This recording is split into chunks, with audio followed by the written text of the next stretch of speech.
Oi, turma do livro As Mais Belas Parábolas de Todos os Tempos, volume 1, Alexandre Rangel, O Exemplo do Soldado. Meu amigo não voltou do campo de batalha, senhor. Solicito permissão para buscá-lo, disse um soldado ao seu tenente. Permissão negada, replicou o oficial. Não quero que arrisque a sua vida por um homem que provavelmente está morto. O soldado, ignorando a proibição, saiu e 1 hora mais tarde regressou, mortalmente ferido, transportando o cadáver de seu amigo. O oficial estava furioso. Já tinha lhe dito que ele estava morto. Agora eu perdi 2 homens. Diga-me, valeu a pena ir lá para trazer um cadáver? O soldado moribundo respondeu: Claro que sim, senhor. Quando eu o encontrei, ele ainda estava vivo e me disse: tinha certeza que você viria.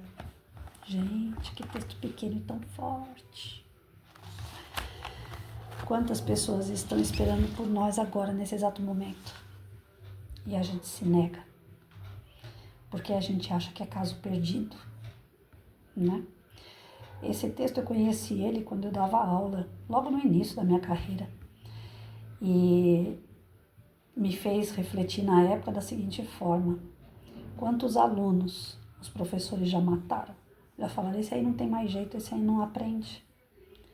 Aí eu ia lá e buscava o aluno, e o aluno dava aquele sorriso e falava assim: a senhora acredita em mim? Eu falava: acredito, bora lá aprender. Alguma coisa você vai desenvolver.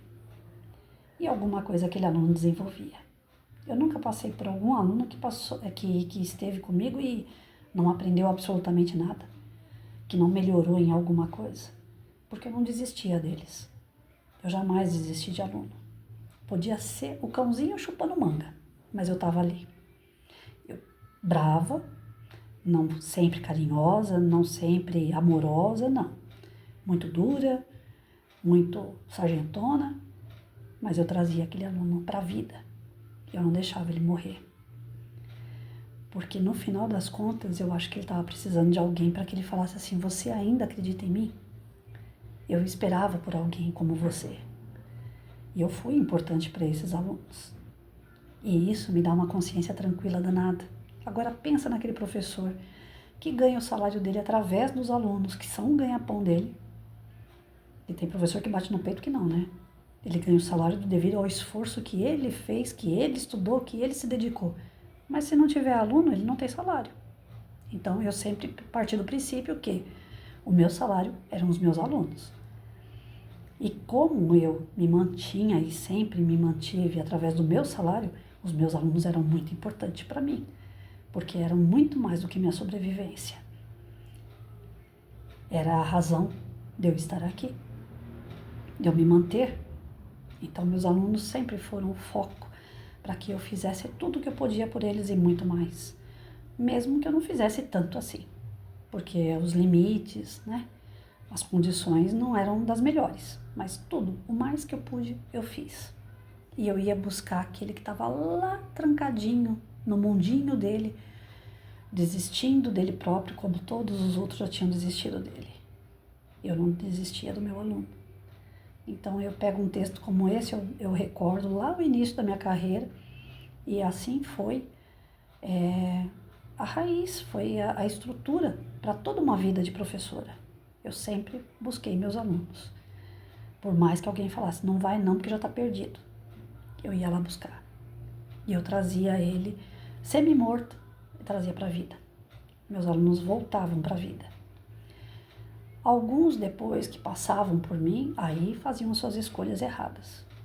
Eu tive algumas perdas. Alguns alunos que eu perdi para droga, que eu perdi para promiscuidade, perdi para as famílias desequilibradas que eles tinham, perdi para alunos ociosos que vivem da marginalidade.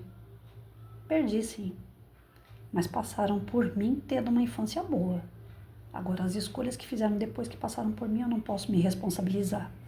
Apesar que muito tempo, alguns deles fizeram com que eu me sentisse até culpada, porque sempre vem aquela coisa, eu poderia ter feito mais? Faltou o quê para essa criatura escolher o caminho errado e não ir de acordo com aquilo que eu ensinei? Então, sempre vem na mente do professor que é mais responsável, né? Aquela cobrança que a gente faz na gente mesmo, né? Será que eu poderia ter feito mais? Será que eu poderia ter ofertado mais? Eu poderia ter tirado essa criatura desse meio, né? Os compromissados pensam assim.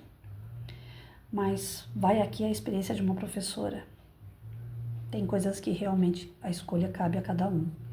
Nem Jesus veio ao mundo fazer algo por nós. Nem ele. Ele ensinou como fazer, mas ele não fez por ninguém. Ele não pegou na mãozinha de alguém e falou, olha, faz assim. Ele ensinou e falou, agora quem quiser que me siga. E nós somos tão cabeça dura que nem Jesus, um ser perfeito, nós seguimos, que dirá as crianças seguindo um professor, diante de tanta coisa que eles vivem lá fora. Família, social, econômico, cultural. Então não se cobrem tanto, porque eu me cobrei e não me fez bem essas cobranças.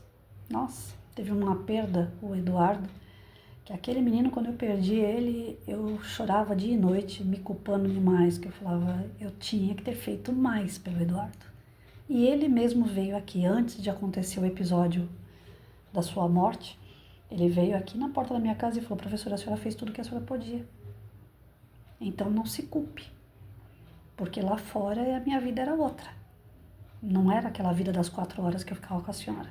Mas a senhora me ensinou coisas, pode ter certeza que está aqui dentro de mim. Então, não se cobrem, não se culpem, mas busquem os seus alunos o mais que vocês puderem.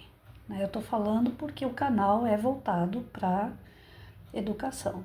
Quanto a filhos, não é diferente. Façam o mais que vocês puderem. Vai chegar uma hora que eles vão escolher o caminho deles. E a gente também não tem culpa nenhuma dos caminhos que eles escolhem. Mas vá buscar os seus filhos quantas vezes for necessário. Até que o dia que eles não aceitarem mais, aí não tem mais jeito. Aí é uma questão de escolha deles. Mas enquanto eles aceitarem a mão de pai e mãe, não soltem. Não soltem as mãozinhas dos seus filhos. Vá buscar esses soldados, né, rasos, porque nós temos o gabarito de sargento, de cabo, mas eles são soldados rasos, eles precisam de orientação, eles precisam que a gente vá buscar eles.